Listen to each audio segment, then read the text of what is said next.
Look, before we go anywhere, for those of you who are kind of new to the channel, I have no allegiance to anybody. I don't have any allegiance to any other YouTubers. I don't have an allegiance to the parents in this case. I have an allegiance to Summer. And that's it. And because of that, it may mean that sometimes as we work back from the start and work our way through, our opinions on certain things, our opinions on certain people will change. But one thing that I will not get involved in is this character assassination by manipulating stuff that means nothing. Which I see. I'm not going to point out specific things or specific channels or specific comments. I'm just going to say that this case is about Summer. But there's far too many channels that are making it about character assassination. They're trying to make things out of nothing, and by doing so, you do potentially take the focus off of something else. Alright, let's put it this way. We do not know. We can speculate. We can come to conclusions. We can look at things that don't look right. We can look at things that look completely wrong. And we can make assumptions from that. And that's fine.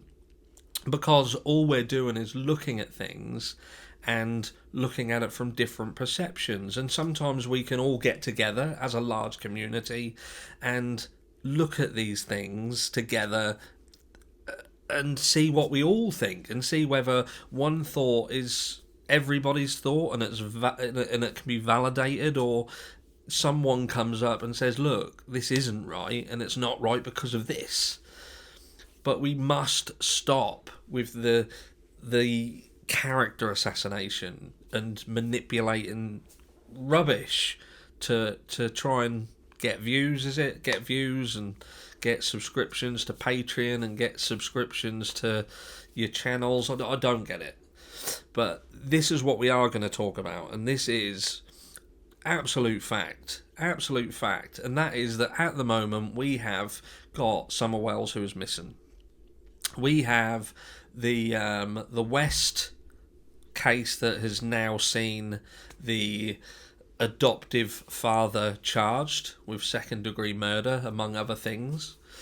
And we also have Oakley, and we have Harmony, that's Oakley Carlson, Harmony Montgomery, who are currently missing. And they have been missing for quite some period of time. And what do all these cases have in common? What they have in common is that a child has gone missing, and they've gone missing for a length of time. Nobody really knows what happened, and when you look at it from the outside in, it looks like this was a familial thing, that families were involved. You know, Oakley Carlson and her parents telling her siblings that she'd been eaten by wolves. You've got Harmony Montgomery, who was given to her father by the state, and it turned out this guy had a rap sheet longer than the Great Wall of China. Do you know what I mean? And these cases are out there right now, and they're happening. And that's the only true fact, because everything else at this point is speculation. Another fact is that sexual trafficking in the United States is the second largest criminal organisation under drug trafficking.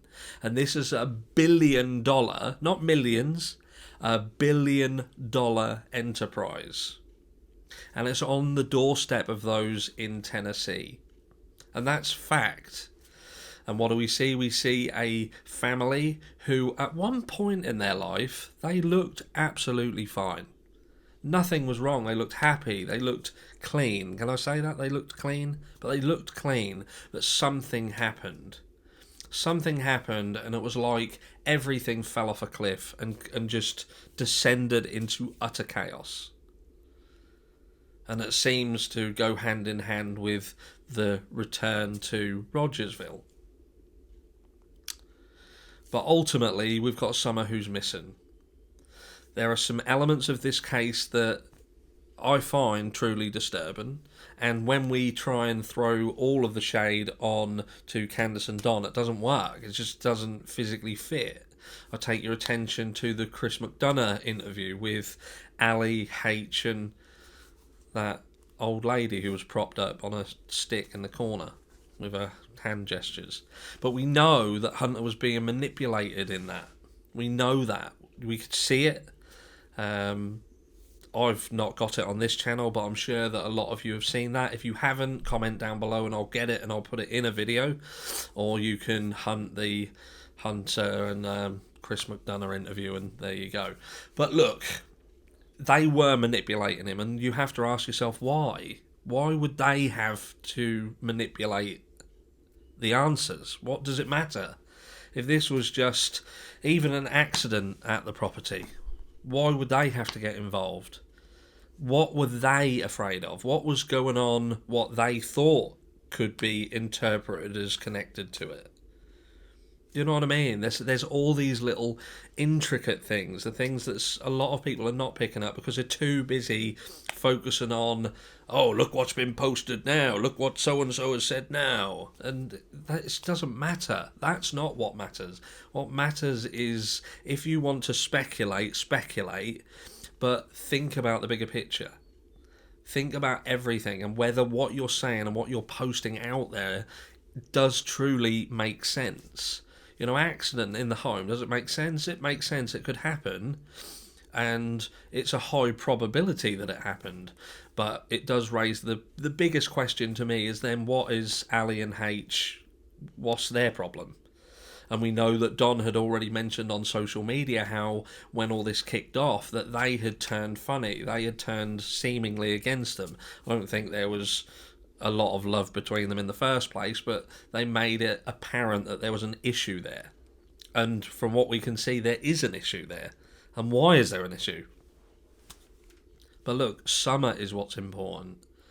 Not the views, not the money, not anything, not the circus that is the Don and Candace show. Like, if I, in my heart of hearts, you know, I genuinely don't know about these. I feel that Don was, to a certain degree, controlling of Candace. I truly do.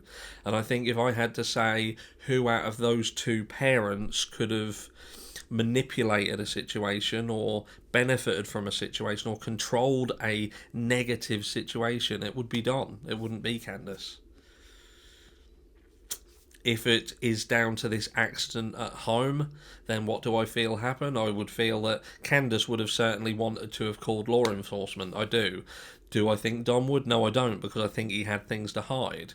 Is that what could potentially be causing the rifts we're seeing in their relationship now?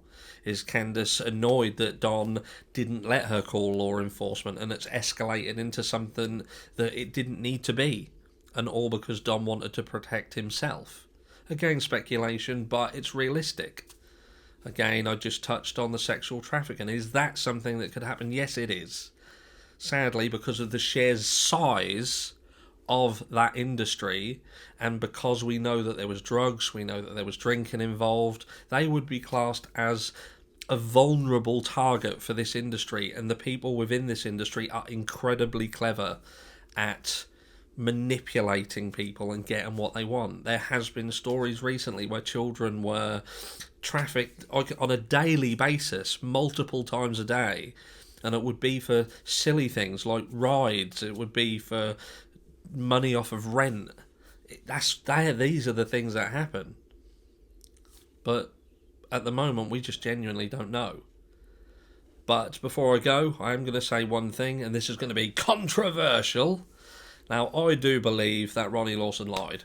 I done a poll yesterday, and it seemed to be right in the favour of Ronnie Lawson. He was told that they were lawyering up. And look, I don't believe it. I don't believe it for 1 second. Not the way that came across, anyway. Not the way that came across. Could I potentially see that he'd approached Candace and Candace had said a knee-jerk reaction? Possibly, but they haven't got lawyers. And I'll tell you how I know, because Candace is still on social media. She's still posting videos, she is still doing live, she's still interacting with people, and that would have been the first thing that she was advised not to do by a lawyer. And as soon as she went against that, she'd have lost the lawyer anyway, because he'd have simply turned around, or her, sorry, and said, "You're not doing as I'm telling you to do, I can't represent you." And that's as simple as that. So I believe that that was Ronnie Lawson trying to pull a fast one. He was trying to shake the table and see what fell off, and it could have backfired. Could have backfired, because all in essence has been done now is it's just joined into the people who are just trying to, I don't know, just trying to lie to get what they want. And you can't lie to get what you want all the time, because you just play into the hands of the people who are rarely at fault here. But let's hope that something comes up. Let's hope that some piece of information, something is found that has not been manipulated or lied about, that truly does Summer a favour. And over the next few days, we'll be looking at some true things, some things that are rife in the areas, and that they can be looked at and they can be scrutinised over, and they are real things that could have happened and are realistic, and they're not just about burning witches at the stake. And I will catch you all on the next one.